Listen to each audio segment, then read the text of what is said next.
Hello, hello, good morning, bright and early or mid-afternoon, wherever you may be in the world.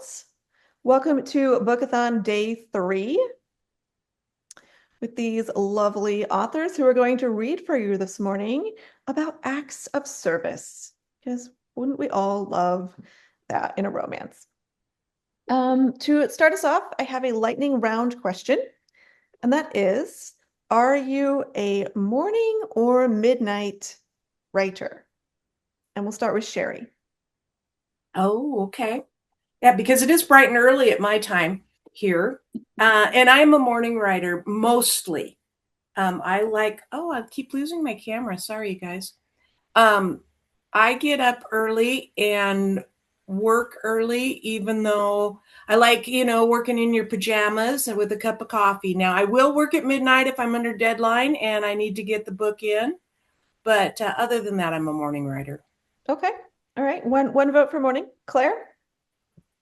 I am a midnight rider. I have a 3-year-old who is an early morning riser who would not like me to get a laptop out and start writing on it instead of playing cars on the floor.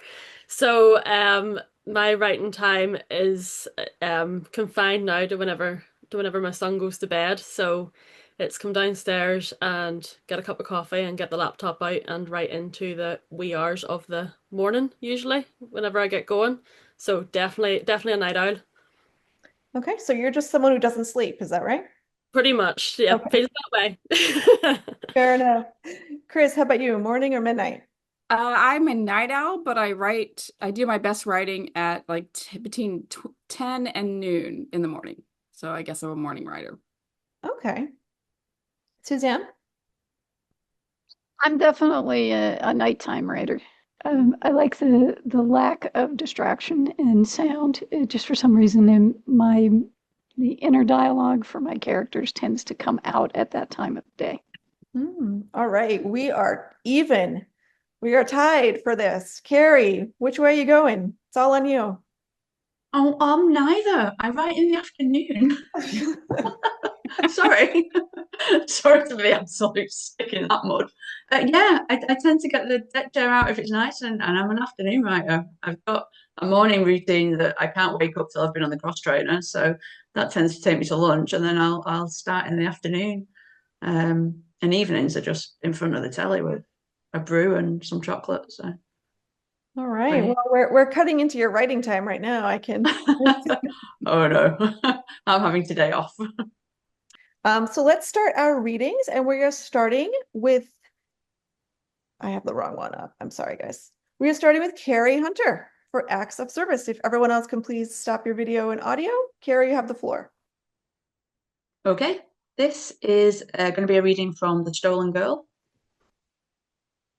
which is the second in the Detective Inspector Joe Shaw series, a crime series.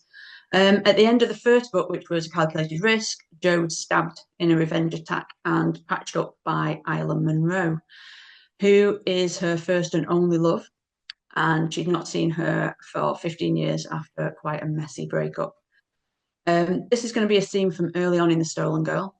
Isla is a Scottish character, but I am not doing a Scottish accent because I'm just going to embarrass myself. If you want a really good rendition of this scene, buy the audiobook. It's great. Okay, so the text to Isla's phone arrived bang on time. Hello, I'm here.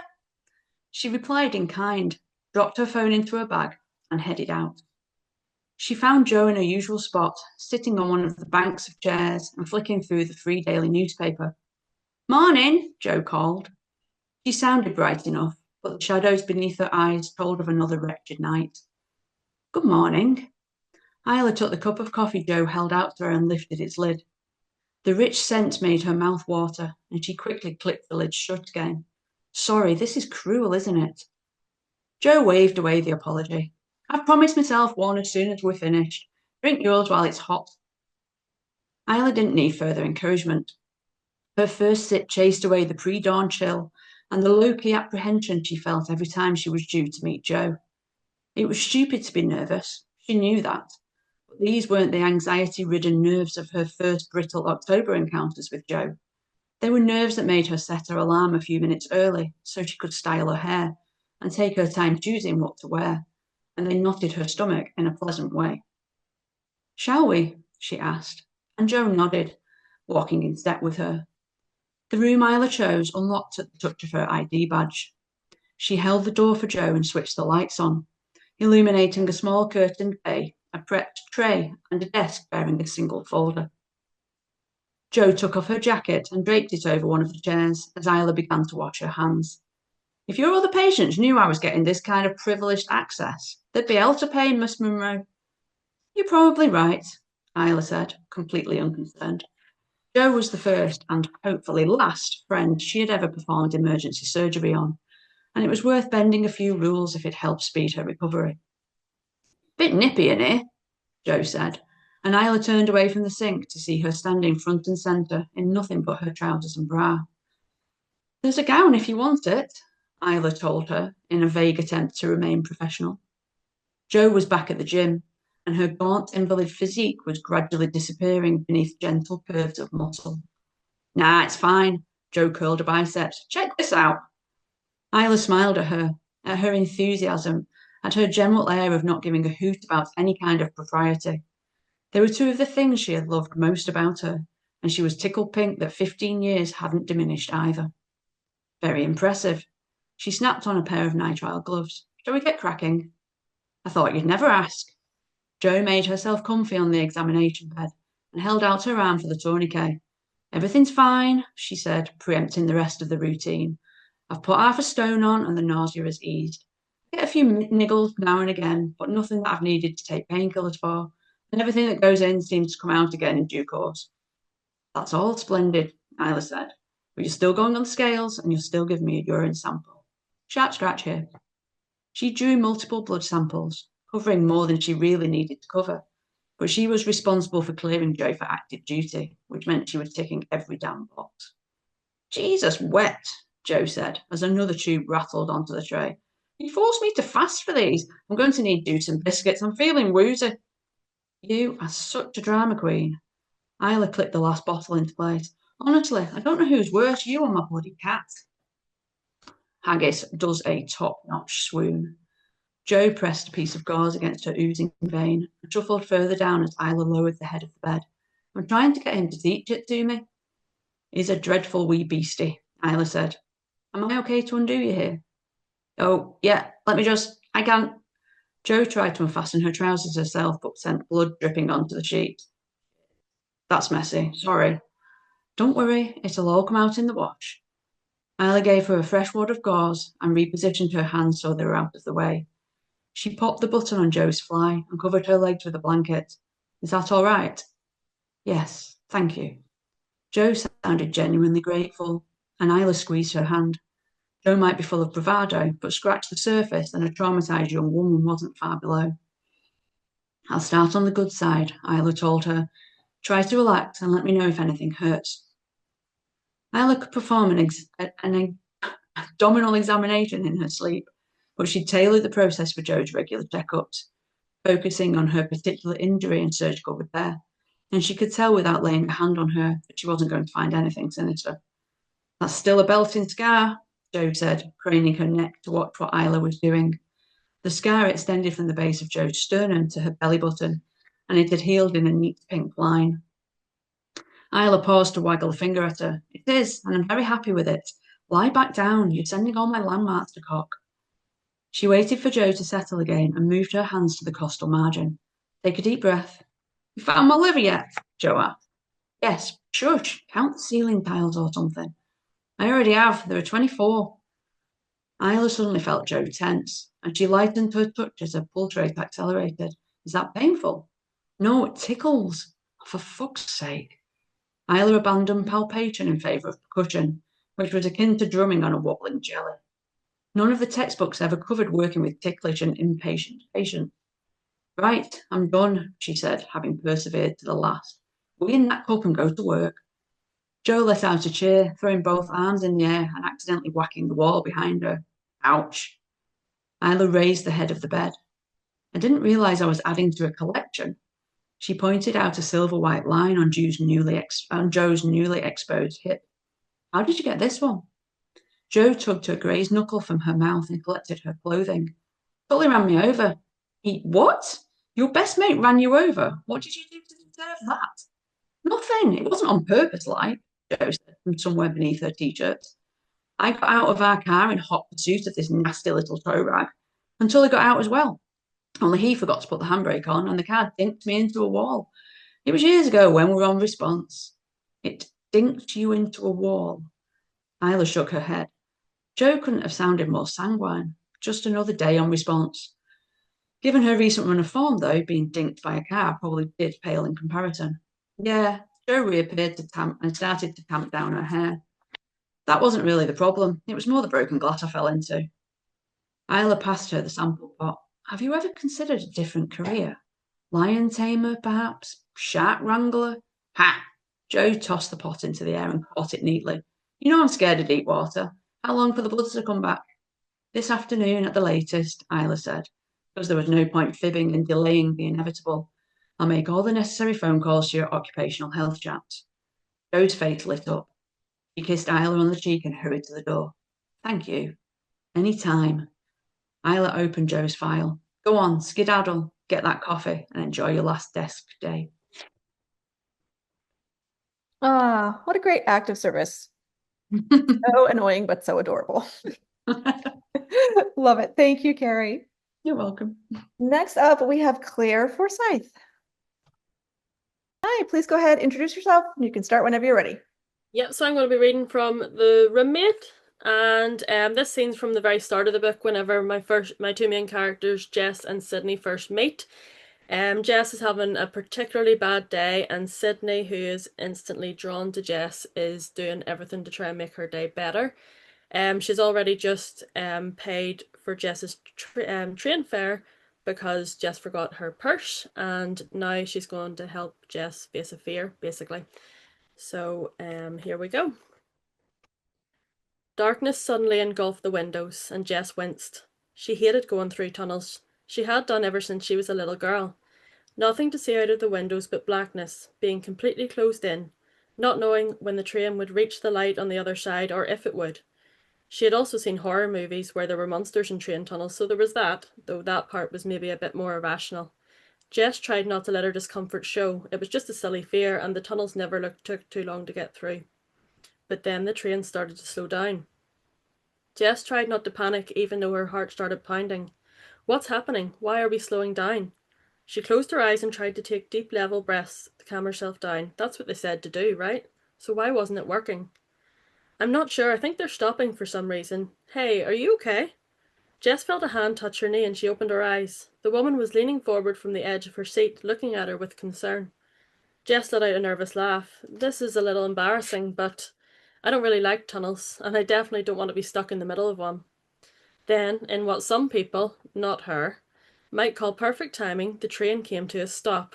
Oh God. She blew out a long, shaky breath. The woman slipped off her seat and crouched down in front of Jess. It's okay, I'm sure it won't be for long. I bet we'll be moving again in a minute or two. More shaky breathing. Was Jess causing a scene? Were people looking? People were bound to have noticed her practically hyperventilating in the corner. You think? I'm sure of it. These hold-ups happen all the time. The woman set her hand on Jess's knee again and gently squeezed to reassure her. Shivers shot all the way up Jess's leg, likely another reaction to her current state of unease, though she wouldn't have described the feeling as unpleasant. The woman spoke again before Jess had a chance to think much more about it. I have a game that I sometimes play when I'm travelling. Do you want to give it a go? A game? Now? No, that's probably silly. A voice crackled through the speakers. It appears that we are having some technical difficulties. We are currently working on the problem and we hope to be on our way again as soon as possible. We appreciate your patience. Static followed the announcement, then it went silent. There were a few moans and groans from some of the other passengers. You said that we'd be moving soon. That doesn't sound like soon. Jess hated how whiny her voice sounded, but she couldn't seem to control it. I'm sure it won't be long, the woman reassured her again. Don't worry, nothing bad is going to happen. It could, Jess argued. The tunnel could collapse. Or we could get blown up. Or another train could come hurtling towards us while we're stuck here like sitting ducks. She didn't mention the monsters, but she damn well thought about them. I think those things are pretty unlikely, the woman said, clearly trying to hide her amusement. Another train might have broken down, or maybe they have to fix something on the tracks. Ah, okay, tell me about this game. Anything was better than thinking about the train speeding off broken train tracks. Oh, the woman blinked a few times. Oh, the game, my game. Yes, right, good. She shifted closer to Jess, still remaining crouched down beside her. Jess got a stronger whiff of that pleasant smell again. She found it surprisingly soothing. Not quite soothing enough to take her mind off her current predicament. If only conquering your fears was that easy. The woman spoke softly. What I do is I have a look at the people around me. She did exactly that. And I come up with my own stories about them, who they are, what they do, where they're going, that kind of thing. Like people watching. Jess wasn't sure how that could be considered a game, but there was a cold sweat running down the back of her neck, and she was prepared to do just about anything to distract herself. Kind of, only instead of just observing, I make things up. For example, she subtly gestured a man in a suit in the far corner of the compartment. He was typing ferociously on his laptop, a scowl plastered on his face. He's an author. Thrillers. He's not happy right now because he's rewritten the ending to his latest novel at least a dozen times and he still hates it. His story is complicated with lots of twists and turns. Maybe too many because he can't get it to make any sense. At this point he's considering just killing off all of his characters. Really? How did you work all that out? Jess asked. I didn't work it out. I made it up. He could be a banker for all I know. He doesn't look happy though, so that's the reason I'm choosing to go with.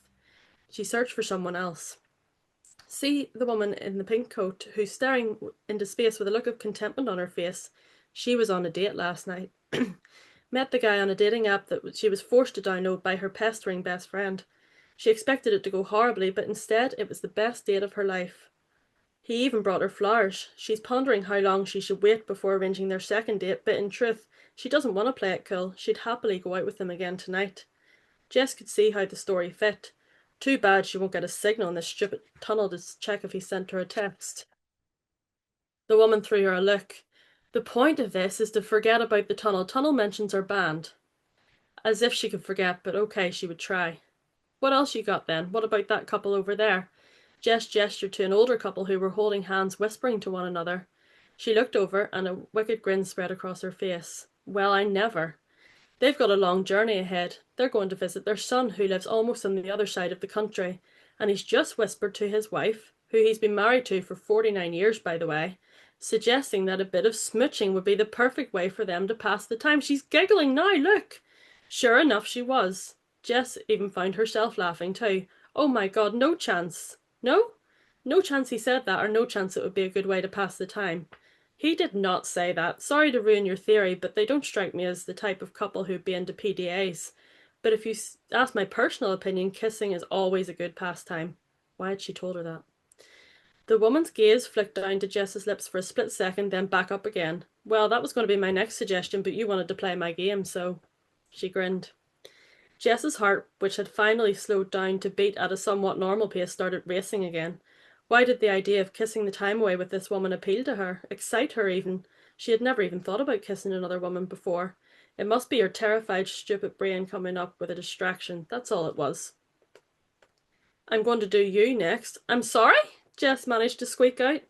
The woman let out a low, quiet laugh. The game. I'm going to come up with a story about you. Why, what did you think I meant? She tilted her head, a knowing look on her face. The game, obviously. Yes. Jess didn't dare say otherwise. Obviously. The woman let out that low laugh again. Okay. Jess tried not to squirm under the woman's intense gaze as she studied her. You're an easy one because, well, look at you. The look she gave Jess could only be described as appreciative. Naturally beautiful. Your makeup applied subtly to complement that. You don't need to try hard. This hair. She casually reached up and brushed a few strands that were hanging over Jess's face to the side. Styled to perfection, and it's a gorgeous shade of brown too, might I add. You're elegant, poised. It's clear that you're a model on your way to a big photo shoot, likely for a high-end magazine or something. She pointed to the dress that was hanging up. This was too fancy to wear for travel, but you'll change in the bathroom when you arrive at the station. Your agent was supposed to meet you at the shoot, but it's busy with another client, hence the letdown phone call. So now you're even more nervous because this shoot is huge for your career and you have to walk in alone. You have nothing to worry about though. I, for one, would definitely buy the magazine if you were in it. Jess couldn't remember ever being complimented so thoroughly, and with such sincerity that she had no choice but to believe the words. Are you flirting with me? She asked before she could think about it. In hindsight, it seemed like a dangerous question. Thank you. Oh, that was great. I love that game. I can't play it at all. I have like no imagination, but um, it's fun when other people do, and I get thoroughly entertained. So thank you. Absolutely. Thank you. Next up, we have Kris Bryant. Hello. Hello, hello. Floor is all yours. Thank you for putting me right after two people with amazing accents. I appreciate that. I'm going to be reading from Scandalous, and this story is about Amelia and Zoe. They're identical twins, and Zoe is living her best life in Hollywood, pursuing her actress dreams. And Amelia has turned their Midwestern family farm into a rescue for livestock, like for mini highlands, for mini donkeys. And Lindsay is the love interest, just so everybody kind of knows what's going on. And Pipit and Patches are two of the favorite Highland mini cows.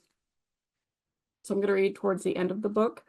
And this is my idea of a different take on the service aspect of this panel. Pippin's cries made Amelia sit up straight in bed. He never cried unless he was under duress. She threw back the covers and bolted. Something bad was happening. An orange glow illuminated the night. She knew immediately the barn was on fire.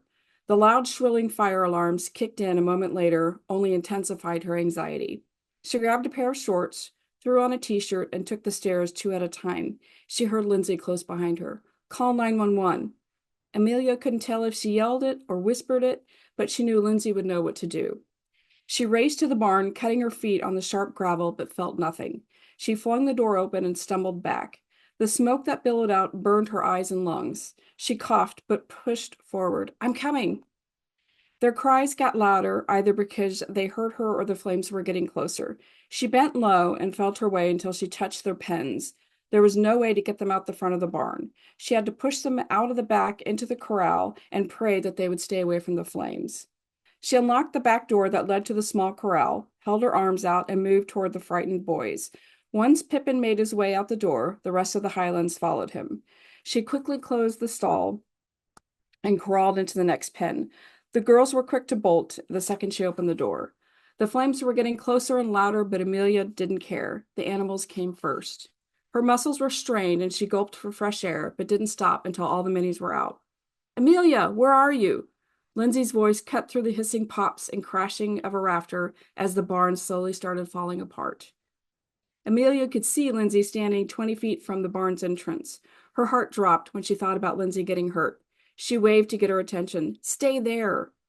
I'm coming out.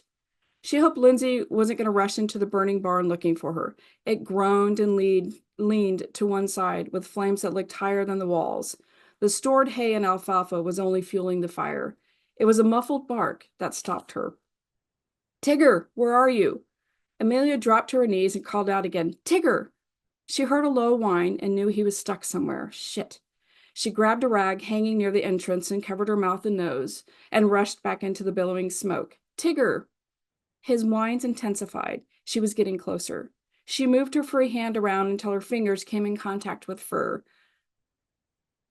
Oh, Tigger. She dropped the rag and felt around his body to figure out why he couldn't move. Barbed wire had twisted around his back leg. She felt the blood on her fingertips and told herself to remain calm. Stay. Stay. She hoped her voice calmed him, even though she knew she didn't have long to save both of them. It's okay, buddy. I'm going to get you out.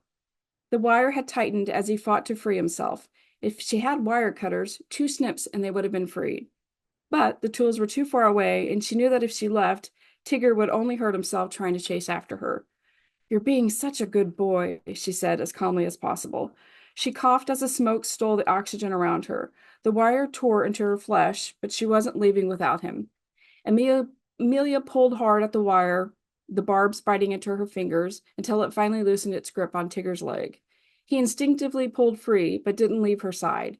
She picked him up with strength bore of adrenaline and carried him out of the barn. Lindsay raced to them and guided them away from the flames and away from the fire trucks racing up the gravel road. You're bleeding! You're both bleeding, she cried. She opened the tailgate of the truck so Amelia could set Tigger down, but seemed at a loss of what to do next. Amelia knew she was going to need stitches in her hand and her wrist, but she was more concerned with Tigger with Tigger losing his leg. I'll be fine. I just need to check him. She applied slight pressure up and down his leg until she found several puncture wounds. There's a first aid kit inside the truck. Can you get it for me? And there should be a blanket in there, too. Lindsay quickly returned and opened the kit. She dropped a stack of t-shirts next to it. I didn't see a blanket, but these are okay, right? Yes, that's perfect. Amelia grabbed a t-shirt and held it to Tigger's wounds. He leaned up and kissed her cheek as she carefully tended to his leg. I can't believe this. I can't believe this. Lindsay shook her head in disbelief. Love, you need to gently apply pressure to his leg. I'm going to talk to the firefighters. Amelia put Lindsay's hand against his leg and wrapped her own hand in a t-shirt to stop the bleeding. She stumbled to the captain on the scene. He held her up by the shoulders. I'm sorry, but we can't save it. He pointed to the barn and called the firefighters at the pumper truck. Do what you can to keep it from spreading, but be careful. There are animals in the back. It took a moment for Amelia to realize Pete Watkins, the guy she went to high school with and who now was captain for the Columbia Fire Department, was the one barking out the orders. Thanks, Pete. She steadied herself and clutched her throbbing hand. She hissed out a breath. I need to get the minis over to the small barn. They're so scared.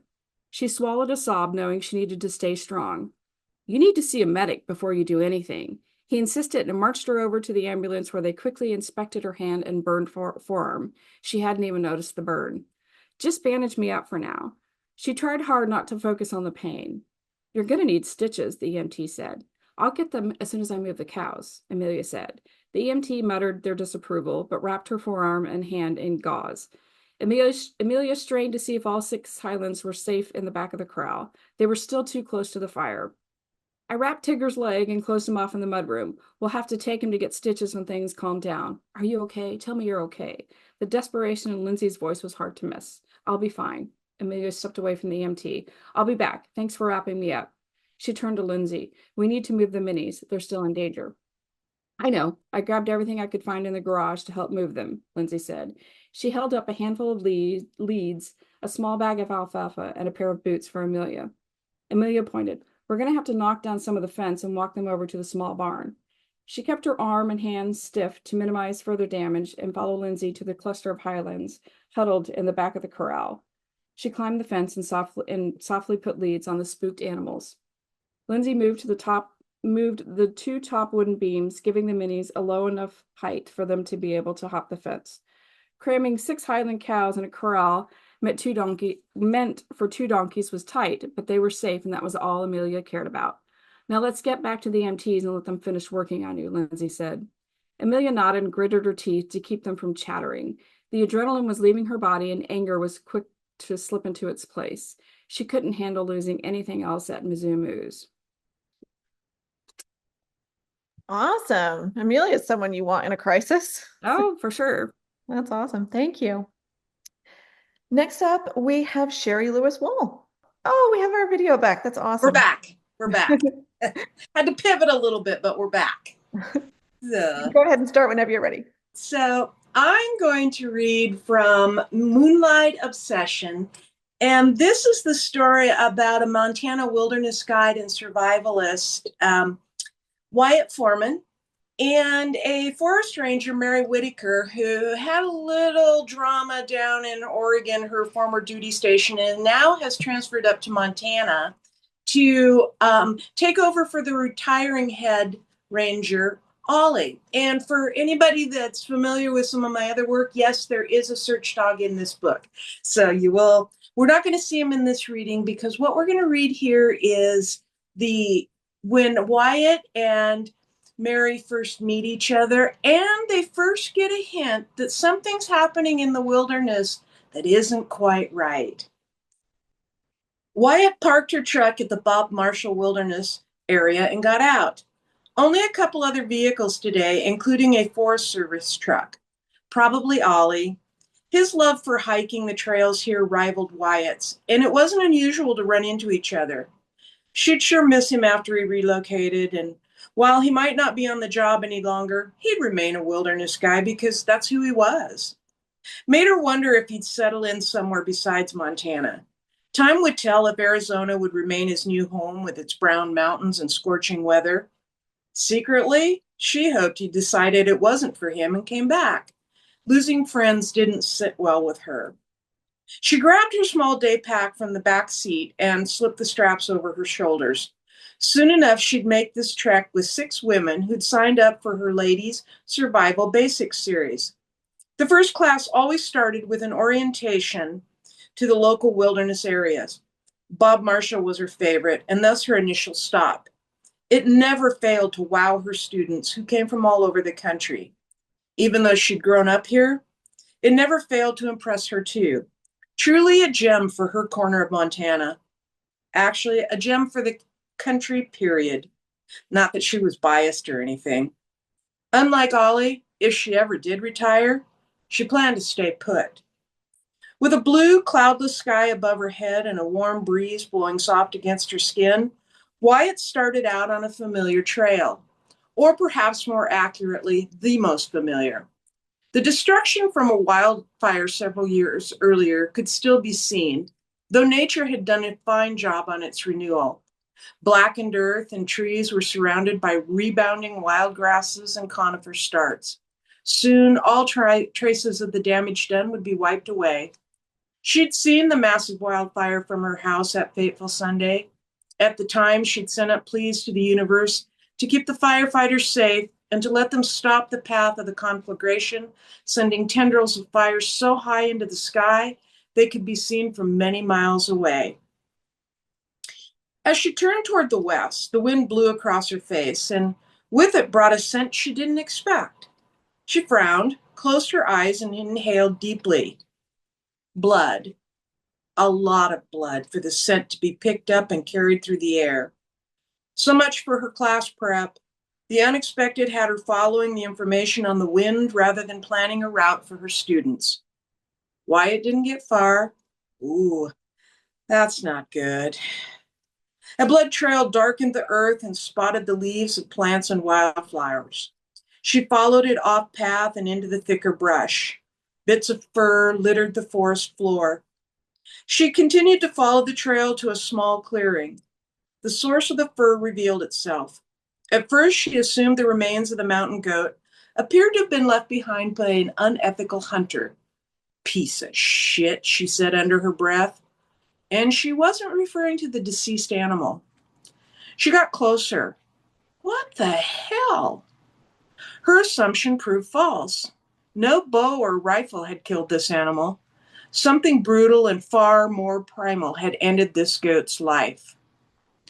Once more, Wyatt pulled her GPS unit. As soon as she had the coordinates marked, she took her phone from her pocket. No service. She traded her phone for the radio in her chest harness. After she adjusted the frequency channel, she pressed a button. Wyatt calling Ollie. Are you reading me, Ollie? She took her finger off the button and waited. A couple seconds later, a crackle came over the radio.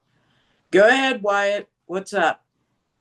Ollie, I'm hearing the bob, and I think you might have a problem. Got a goat here that's been torn apart. Come again? Did you say a goat torn apart? Copy that. Give me the coordinates. Wyatt held her GPS in one hand and the radio in the other as she read the coordinates to Ollie. He read them back. Confirm? You want me to wait until you get here? Up to you. We're not far, so you should be there, or we should be there in 15 minutes. I'll wait. 2 reasons. She was curious to get his thoughts on what animal did this to the goat, and equally curious about the we part. Could be another ranger from one of the managing districts, or it could be his replacement. Rumor had it they'd hired someone from Oregon, and like pretty much everyone around here, Wyatt was curious about the new guy. While she waited, she walked the perimeter of the clearing. Looked like wolf tracks to her. First time she'd seen evidence of one taking down a goat. The more she studied the tracks, the more unusual they seemed. A little on the large side for the endangered grays that called the bob home. Ollie would be able to tell for certain. Might know if a nearby pack had some larger than normal members. What you got, Wyatt? Ollie stepped into the clearing, his hands on the straps of his pack and a smile on his face. Years out in the wilderness, witnessing the good, the bad, and the ugly, And still he smiled 90% of the time. She wished she could bottle that kind of attitude. Her face had a bad habit of reflecting whatever she happened to be feeling. Like those moments when one of her students did something downright stupid. She worked on not letting it show. She failed most of the time. Right behind Ollie followed a woman in civilian clothing, a beige long-sleeve tech shirt and green cargo pants. Expensive boots that would hold up to the rigors of wilderness work told Wyatt in a flash that she was the new ranger. She had a Forest Service cap on her short brown hair. "Say hi to Mary," Ollie said. "She's stepping into my shoes." Curiosity piqued even more, along with a healthy dose of optimism for the future of the service here. No new guy. And things just got a whole lot more interesting. Moonlight Obsession. That's awesome. It's a good surprise at the end there, even though I'm sad about the goat. Thank you, Sheri. And last but certainly not least, we have Suzanne Lenoir. Hello, hello. Hello, I'm here. The floor is all yours. I'm still here. Okay, so I'm reading from, well, I'm Suzanne Lenoir. I'm reading from Good Game, which is my contemporary romance. It's about an esports environment. So the scene I chose was between the two main characters, Lauren, who's a marketing executive, and Sam, who is a girl gamer. She's the first girl gamer on the team. And because of that, the team has asked Lauren to put Sam up at her apartment for a few months while Sam is going through the probationary period, whether she'll make the team or not. So Sam is a shy and very technology forward character, and she's only been living with her father who has PTSD. So this scene is just how they start their interactions living together. By nightfall, Sam was brain dead. New people, new competition, new teammates. She juggled 2 bags of groceries as she opened the apartment door. She saw Lauren sitting on the sofa, legs crossed, her computer in her lap. Even in casual wear, she looked immaculate, nothing out of place. Sam put the bags on the counter. "How was your day?" asked Lauren. "Long." She pulled the eggs from the bags first. "I'm going to make myself an omelet for dinner. Would you like one?" Lauren looked up, surprised. "That sounds fantastic. I'm starving." Sam opened the refrigerator. A bottle of orange juice, a couple of single servings of yogurts, and a potentially dangerous block of cheddar cheese stared at her. "I take it you don't cook much?" "I haven't even turned on the oven since I moved in. I usually order out," came Lauren's reply. "Lucky for you, I cook all the time for my dad, so I'm experienced at meals for 2. Consider it a thank you for letting me stay here for a few weeks." With a little opening and closing of cabinets, she found everything she needed. "Do you have a sensitive stomach?" Lauren looked up. "I'm not sure what you're asking. Do you mean, do I vomit on roller coasters or at horror movies?" Sam laughed. "Sorry, I meant, is there anything you can't eat, like spicy food, mushrooms, peanuts?" Lauren made a face and blushed. "I'm sorry, not sure why I went straight to vomiting. No, I don't have any food sensitivity. Thanks for asking." Sam cracked eggs in a bowl. "Then you'll be great to cook for." "Was your mom a good cook?" Lauren asked. Sam stiffened. "I don't remember." The words came out flat. Lauren's voice softened. "I'm so sorry. How old were you when she died?" 8. She hacked at the green pepper with more force than necessary. "Well, I can't even imagine what you must have gone through. That's so young." "I don't want to talk about it." What she meant was, I can't talk about it. If I do, I'll lose my shit and cry in my food. Lauren said nothing else. Sam hadn't been meant to be so abrupt. This wasn't the first or the last time she'd been abrupt. The last girl she dated had made that clear. She plated the omelets and put them on the counter. "Order up." Lauren moved her laptop and came to retrieve the plate. "I'm going to eat on the couch. Join me?"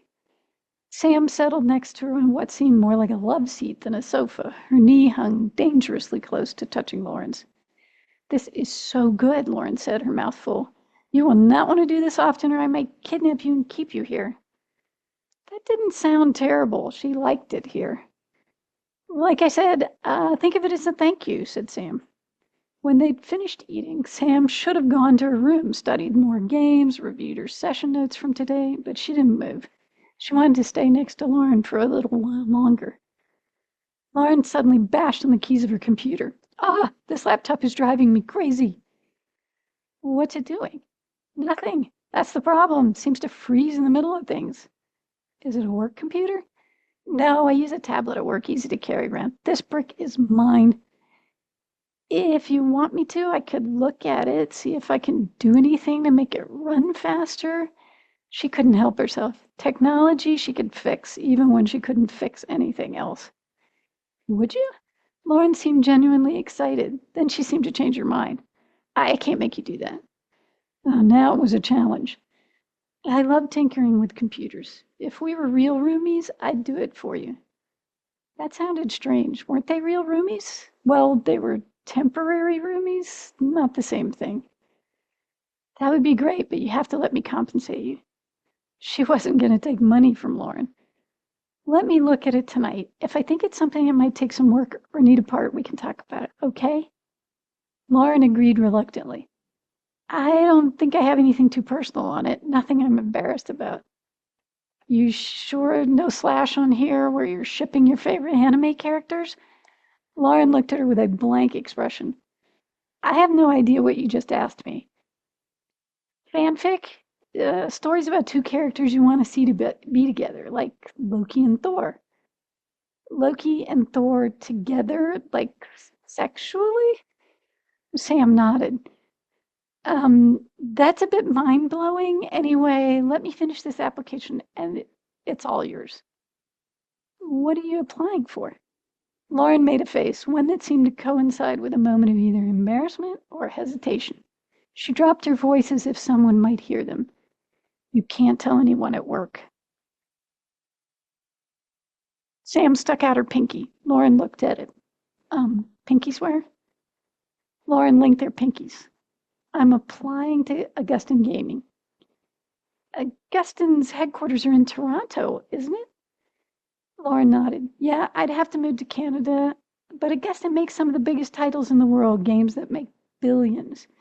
If there was such a thing as stars in one's eyes, that was the way she looked when she spoke.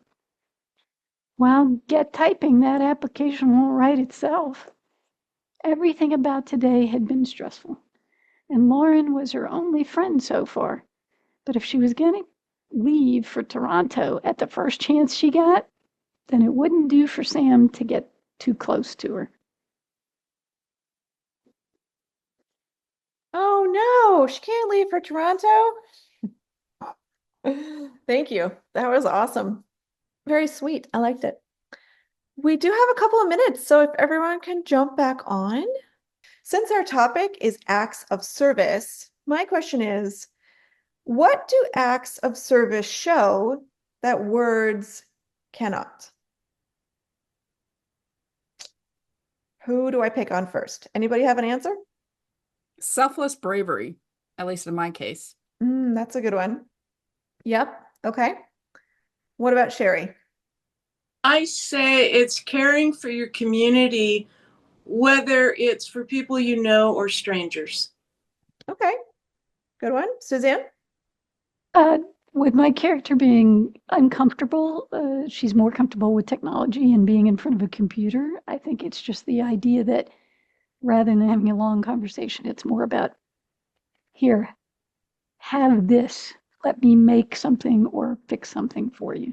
Yeah, let's make your life, a little easier. Definitely. Claire?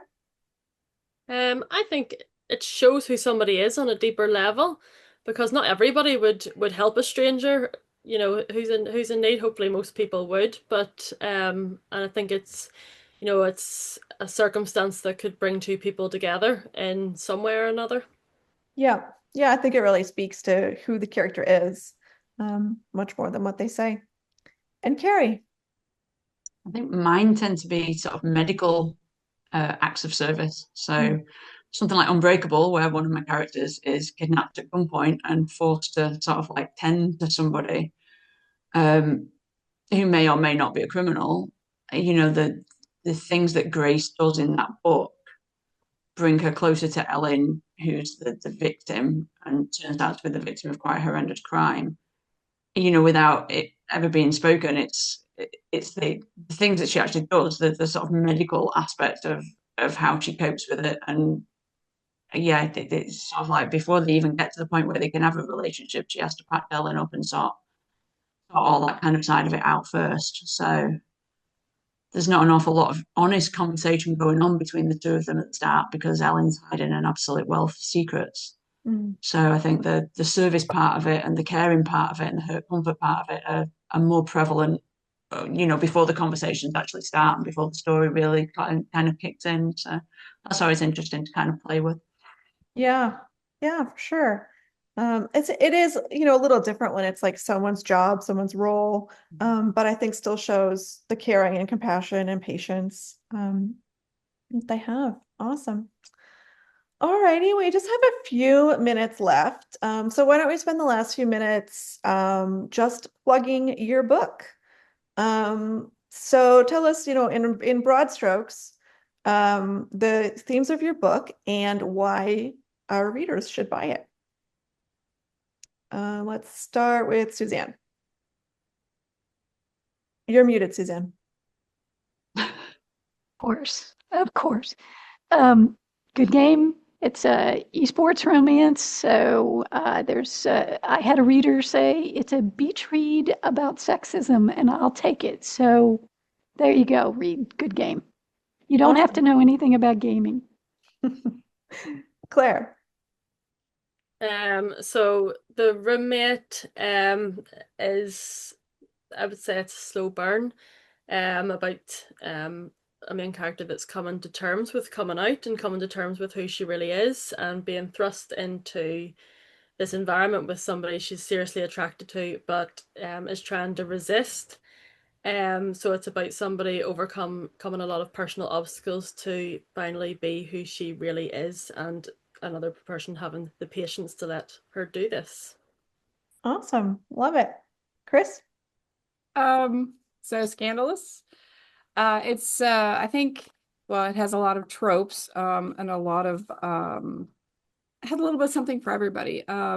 It has Hollywood lifestyle when we deal with Zoe's story, and then her sister is the one who has changed their family farm into a rescue. So I mean, our community loves animals. We love saving animals. And so I just said, okay, well, we have a lot of people like celebrity romances, and we also like, people saving animals. So, I mean, let's just combine this into like the best book ever. And so there's a lot of romance, a lot of spicy scenes, and of course, animals.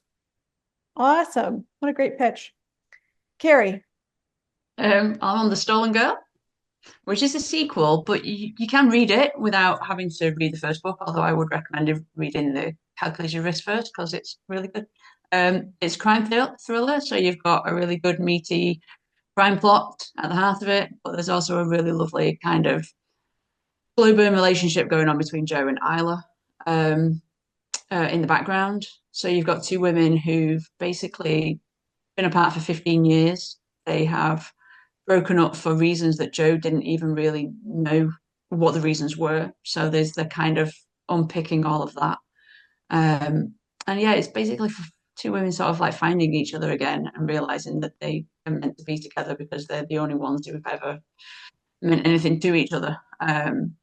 So the relationship stuff's good. Joe's team is really funny. It's written in British English, so there's loads of really cool English swearing in there that you can try your hand at. It's fun. It's a good book. I think I actually prefer it to A Calculated Risk, weirdly. But then I think the relationship stuff's better in this one because they're closing together rather than being at loggerheads. And I'm not mad keen on writing kind of characters that are at each other's throats. I'd rather have them going towards being lovely together. So I think that's probably one of the reasons I prefer that one. Yeah, you have more external problems and risks in your books, for sure. And Sheri, how about you? Okay, well, Moonlight Obsession, we got two strong, capable women falling in love amongst the majesty of Mother Nature, while at the same time having to join forces to stop some preternatural creatures running amok and thereby saving their community.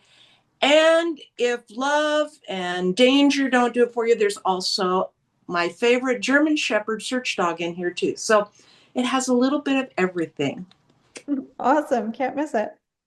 Alrighty, we are officially out of time. Thank you all so much for being here. They're fabulous readings. Please check out the links to their books in the chat and join us for our next panel, which is Why We Love Angst and Drama. So we'll see you there. Thanks, everybody. Good. Thanks, everybody. Bye.